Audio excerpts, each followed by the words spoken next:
ಗುರು ರಾಘವೇಂದ್ರ ಹರೇ ಪಾಂಡುರಂಗ.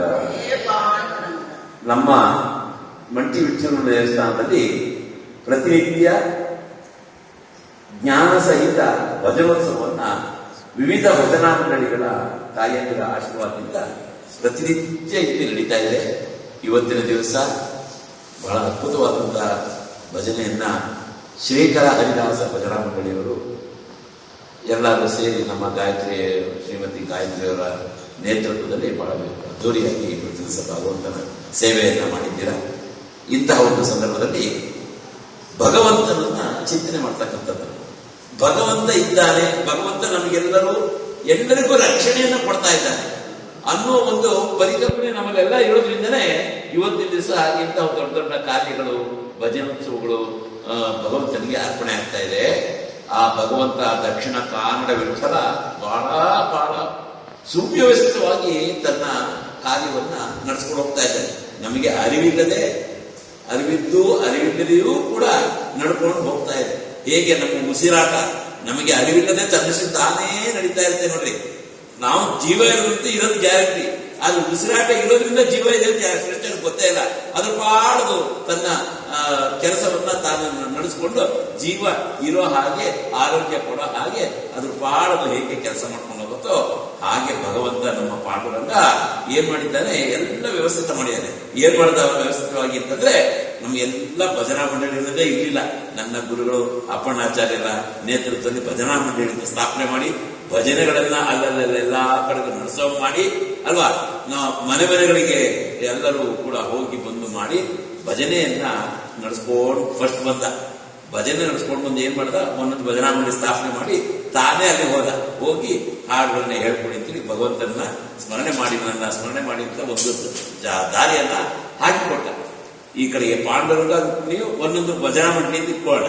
ಆ ಒಂದೊಂದು ಭಜನಾ ಮಂಡಳಿಗೆ ಹೋಗ್ತಾರೆ, ಹೋಗಿ ಭಜನೆ ನಡೀತಕ್ಕಂಥ ಸಂದರ್ಭದಲ್ಲಿ ತಾವೇ ಹೋಗಿ ನಿಂತು ನಮ್ಗೆಲ್ಲ ಆಶೀರ್ವಾದ ಮಾಡಿ ನೀವೆಲ್ಲ ಬನ್ನಿ ಅಂತ ಹೇಳಿ ಅನೇಕ ಭಜನಾ ಮಂಡಳಿಗಳನ್ನ ತಯಾರು ಮಾಡಿ ಗೊತ್ತಾಯ್ತಾ. ಆಮೇಲೆ ಏನ್ ಮಾಡ್ದ, ಮೈಸೂರಿನ ಮಂಟಿ ಕ್ಷೇತ್ರದಲ್ಲಿ ಅಲ್ಲಿಂದ ತಾನಾಗೆ ಪಂಡರಾಪುರದಿಂದ ಓಡೋಡಿ ಬಂದು ಇಲ್ಲಿ ಬಂದು ಕುಳಿತುಕೊಂಡು ತನ್ನ ಪತ್ನಿ ರುಕ್ಮಿಣಿಯ ಜೊತೆಗೆ ನಿಂತ್ಕೊಂಡಿದ್ದಾನೆ.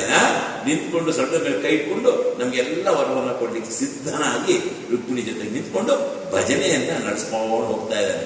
ನೋಡ್ರಿ ಎಂತಹ ಅದ್ಭುತ. ಈ ರೀತಿಯಾಗಿ ನಾವು ಒಂದು ಕಲ್ಪನೆಯನ್ನ ಮಾಡ್ಕೊಳ್ಳೋಣ. ಒಂದು ಮದುವೆ ಅಂತಂದ್ರೆ ಮಗಳು ಮದುವೆ, ಮಗನ ಮದುವೆ ಇರುತ್ತೆ ಅಂತ ಇಟ್ಕೊಳ್ಳಿ. ನಾವೆಲ್ಲ ಏನ್ ಮಾಡ್ತೀವಿ, ನಮ್ಮ ಬಂಧು ಮಿತ್ರರ ಮನೆಗೆ ಹೋಗ್ತೀವಿ. ಹೋಗ್ಬಿಟ್ಟು ಏನ್ ಮಾಡ್ತೀವಿ, ಇನ್ವಿಟೇಷನ್ ಕೊಡ್ತೀವಿ. ಇನ್ವಿಟೇಷನ್ ಜೊತೆ ಏನ್ ಮಾಡ್ತೀವಿ, ಮಂತ್ರಾಕ್ಷತೆಯನ್ನು ಕೊಡ್ತೀವಿ ಅಲ್ವಾ. ಮಂತ್ರಾಕ್ಷತೆ ಕೊಡೋ ಅಭ್ಯಾಸ. ಮಂತ್ರಾಕ್ಷತೆ ಕೊಡೋ ಉದ್ದೇಶ ಏನಂತಂದ್ರೆ ಆ ಮಂತ್ರಾಕ್ಷತೆಯನ್ನ ಬಿಗಿಯಾಗಿ ಹಿಡ್ಕೊಂಡು ಮದುವೆಗೆ ಬರಬೇಕು ಗಂಡು ಹೆಣ್ಣಿಗೆ ಮಂತ್ರಾಕ್ಷತೆ ಹಾಕಬೇಕು ಅಂತ ಉದ್ದೇಶ. ಅದಕ್ಕೆ ನಾವೆಲ್ಲ ಮನೆಗಳಿಗೆ ಹೋಗಿ ಮಂತ್ರಾಕ್ಷತೆಯನ್ನು ಕೊಟ್ಟು, ಈಗಂತೂ ಉಡುಗೊರೆಯನ್ನು ಕೊಟ್ಬಿಡ್ತಾರೆ ಅಲ್ವಾ. ಮುಂಚೆನೆ ಆಗ್ಲೇ ಕರಿತಾ ಇದ್ದಂಗೆ ಉಡುಗೊರೆ ಕೊಟ್ಬಿಡ್ತಾರೆ. ಬಂದ್ಬಿಡಿ ಹಾಗೆ ಗ್ಯಾರಂಟಿ ಮಾಡ್ಕೊಳಕ್ಕೆ, ಉಡುಗೊರೆಗೆ ಕೊಡಕ್ಕಾದ್ರೂ ಬರಲಿ ಅನ್ನೋ ಉದ್ದೇಶ ಇಟ್ಕೊಂಡು ಮುಂಚೆನೆ ಉಡುಗೊರೆಯನ್ನು ಕೊಟ್ಟು ಮಂತ್ರಾಕ್ಷತೆ ಕೊಟ್ಟು ದಯಮಾಡಿ ಬಂದು ನಮ್ಮ ಒಂದು ಕಲ್ಯಾಣಕ್ಕೆ ತಾವೆಲ್ಲ ಆಗಮಿಸಿ ನಾವು ವಧುವರನ್ನ ಆಶೀರ್ವಾದ ಮಾಡಿ ಅಂತೇಳಿ ಅವ್ರೇನ್ ಮಾಡ್ತಾರೆ, ನಮಗೆ ಮಂತ್ರಾಕ್ಷತೆಯನ್ನು ಕೊಡ್ತಾರೆ. ನಾವು ಮಂತ್ರಾಕ್ಷತೆ ಇಟ್ಕೊಳಕ್ಕಾಗಲ್ಲ, ಅದು ಇಟ್ಕೊಂಡು ಸುರಕ್ಷಿತವಾಗಿ ಬಂದು ಹಾಕ್ಬೇಕು ಅನ್ನೋದು ಉದ್ದೇಶ. ಆದ್ರೆ ಅದನ್ನ ಒಂದ್ ಕಡೆ ಇಟ್ಬಿಡ್ತೀವಿ ಅಷ್ಟೇ. ಆಮೇಲೆ ನಾವು ಮದುವೆಗೆ ಹೋಗ್ತೀವಿ ಅಲ್ವಾ. ಮದುವೆಗೆ ಹೋದ್ಮೇಲೆ ಅಲ್ಲಿ ಮಂತ್ರಾಕ್ಷತೆ ಕೊಡ್ತಾರೆ. ಈ ರೀತಿಯಾಗಿ ಆ ಒಂದು ಹೋಲಿಕೆಯನ್ನ ಮಾಡಿದಾಗ ನಮ್ಮ ಪಾಂಡುರಂಗ ರುಕ್ಮಿಣಿಯರು ಭಜನಾ ಮಂಡಳಿ ಸ್ಥಾಪನೆ ಮಾಡಿ ಅಲ್ಲಿಗೆ ಬಂದು ಏನ್ ಮಾಡಿದ್ರು ಅಂದ್ರೆ ಮಂತ್ರಾಕ್ಷತೆಯ ರೂಪದಲ್ಲಿ ನಮ್ಗೆಲ್ಲ ಹಾಡುಗಳನ್ನ ಕಲಿಯೋದಕ್ಕೆ ಒಂದು ವೇದಿಕೆಯನ್ನ ಮಾಡಿಕೊಟ್ರು ಅಲ್ವಾ. ಹಾಡುಗಳನ್ನೆಲ್ಲ ಕಲ್ತ್ಕೊಂಡ್ವಿ ಹೊತ್ತಾನೆ. ಆ ಮಂತ್ರಾಕ್ಷತೆ ಸಮೇತ ಎಲ್ಲಿ ಬಂದ್ವಿ, ಈ ಒಂದು ಕಲ್ಯಾಣ ಮಂಟಪಕ್ಕೆ, ಎಲ್ಲಿ ನಮ್ಮ ಮಂಟಿ ಕ್ಷೇತ್ರದ ಕಲ್ಯಾಣ ಮಂಟಪಕ್ಕೆ ಬಂದು ಆ ಮಂತ್ರಾಕ್ಷತೆಯ ರೂಪದಲ್ಲಿರ್ತಕ್ಕಂತಹ ಹಾಡುಗಳನ್ನೆಲ್ಲ ಅವರಿಗೆ ಹಾಕಿದ್ವಿ. ಅಂದ್ರೆ ದಾರೆ ಇರಲಿ ಅಲ್ವಾ. ಆ ಹಾಡೆಲ್ಲ ಒಂದು ತಲುಪಿತು ಮಂತ್ರಾಕ್ಷತೆ ಹಾಕೋ ರೀತಿಲಿ ಮಂತ್ರಾಕ್ಷತೆ ರೂಪದಲ್ಲಿರ್ತಕ್ಕಂಥ ಹಾಡುಗಳನ್ನೆಲ್ಲ ರುಕ್ಮಿಣಿ ಸಮೇತ ಪಾಂಡುರಂಗನಿಗೆ ನಿತ್ಯ ಕಲ್ಯಾಣ ಇದೆ ಅಲ್ವಾ. ನಿತ್ಯ ಕಲ್ಯಾಣ ಆಗ್ತಾ ಇರುತ್ತೆ. ನಾವು ಕಲ್ಯಾಣ ಆದ್ರೆ ಒಂದ್ಸರಿ ಗಂಡು ಹೆಣ್ಣು ಅಲ್ವಾ, ಅಲ್ಲಿ ಹೋಗಿ ಹಾಕೊಂಡ್ಬಿಟ್ರೆ ಮುಗೀತು, ಈ ಜನ್ಮಕ್ಕೆ ಮದುವೆ ಇಲ್ಲ ಲೆಕ್ಕ. ಆದ್ರೆ ಇವನ್ಗೆ ಹಂಗಲ್ಲ, ನೀವು ಸಾಕ್ಷಾತ್ ಅಖಿಲಾಂಡ ಕೋಟಿ ಬ್ರಹ್ಮಾಂಡ ನಾಯಕ, ಇವನು ಪ್ರತಿನಿತ್ಯ ಕಲ್ಯಾಣೋತ್ಸವ ನಡೀತಾ ಇರುತ್ತೆ.